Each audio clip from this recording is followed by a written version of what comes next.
ভালোবাসে, আল্লাহ তাদেরকে ভালোবাসে। এবং আল্লাহর হাবিব সাল্লাল্লাহু আলাইহি ওয়াসাল্লাম বলতেন, আনা ওয়া কাফিলুল ইয়াতীমি ফিল জান্নাতি কাহাতাইন, আমি এবং এতিমের রক্ষণাবেক্ষণকারী এইভাবে প্রতিবেশীর মতো জান্নাতে থাকব। এই দুই আঙ্গুলের মাঝে যেমনি গ্যাপ নাই, আমার আর এতিমের রক্ষণাবেক্ষণের কারী তার বাড়ির মাঝখানে কোনো গ্যাপ থাকবে না জান্নাতে।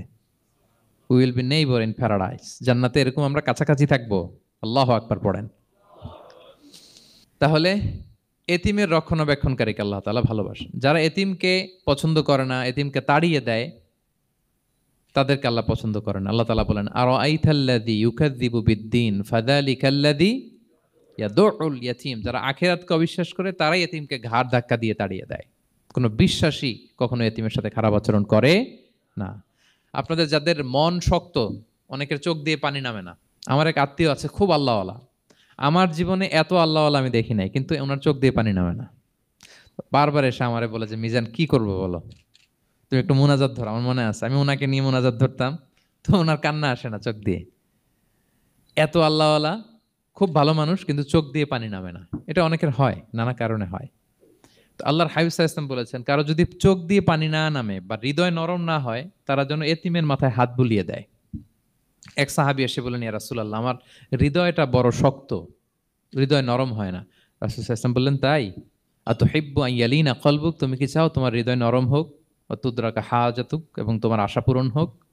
তিনি বললেন, হ্যাঁ। তো রাসূল সাল্লাল্লাহু আলাইহি ওয়াসাল্লাম বললেন, ইরহামিল ইয়াতীম, এতিমের উপর রহম করো। ওয়ামসা আলা রাসি, এতিমের মাথায় হাত বুলিয়ে দাও। ওয়া আতইমহু মিন তুআমিক, তোমার খাবার এতিমকে খাওয়াও। তালিনু কলবুক, তোমার অন্তর নরম হবে। তুদরাকা হাজাতুক, তোমার ইচ্ছা পূরণ হবে। তাহলে হৃদয় যদি শক্ত থাকে, কার মাথায় হাত বুলাবেন? বুলাইছেন কখনো? খুঁজে খুঁজে হাত বুলাবেন। বাংলাদেশে তো অনেক অরফেনেজ আছে, অনাথ আশ্রম, ওখানে যাবেন। সুযোগ হলে একদিন যে একটু লাঞ্চ করলেন ওদের সাথে বসে, ডিনার করলেন, একসাথে খেলেন, ওদের মাথায় হাত বুলিয়ে দিলেন, সাধ্যমতো কিছু উপহার হাতে তুলে দিলেন, আপনার ইচ্ছা পূরণ হবে আর আপনার হৃদয় নরম হবে ইনশাআল্লাহ।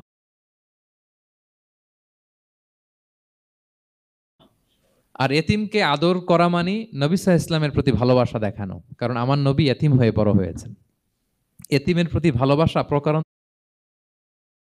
নবী সাল্লাল্লাহু আলাইহি ইসলামের প্রতি ভালোবাসা দেখানো হয়।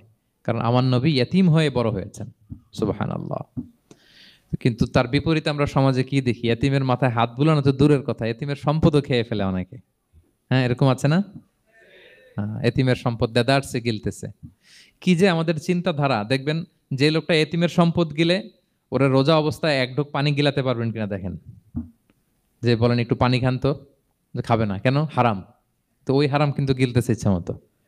রোজা অবস্থায় এক ফোঁটা আপনি পানি গিলাতে পারবেন না এরে, কেন? হারাম।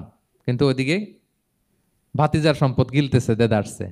আল্লাহ বলেন, এটা ভাতিজার সম্পদ না, এটা তুমি জাহান্নামের আগুন পেটে ঢুকাচ্ছ।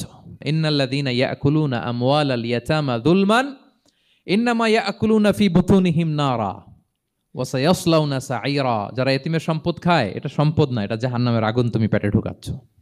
সো এতিমের প্রতি যেন আমরা নমনীয় হই, তাদের মাথায় হাত বুলাই, তাদের জন্য খরচ করি, তাদের প্রতি যেন আমরা দয়াদ্র হই। কারণ